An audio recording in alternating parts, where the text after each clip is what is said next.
بلدیہ عظمی کراچی کے M C کی عباسی شہید اسپتال میں کرپشن کی تحقیقات کے لیے پبلک اکاؤنٹس کمیٹی کے چیئرمین نے سروس جنرل ایڈمنسٹریشن کو خط لکھ دیا ہے۔ خط میں ایک ہفتے کے اندر inquiry report public accounts committee کے اجلاس میں جمع کروانے کے بھی احکامات جاری کر دیے گئے ہیں۔ یہ معاملہ کیا ہے، جانتے ہیں ڈپٹی بیورو چیف کراچی وجاہت علی عابدی سے۔ وجاہت بتائیے گا یہ کیا معاملہ ہے اور کیا تفصیلات ہیں آپ کے پاس اس حوالے سے؟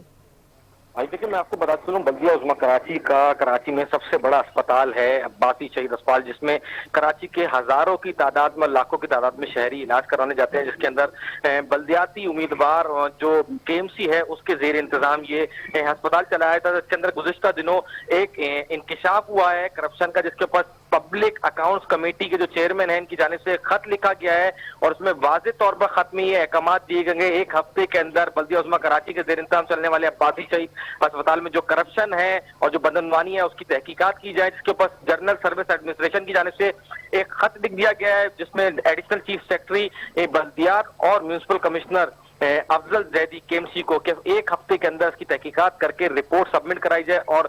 پبلک اکاؤنٹس کمیٹی کی میٹنگ میں ایک ہفتے اندر پیش ہو کر رپورٹ ان کے سامنے پیش کی جائے۔ جی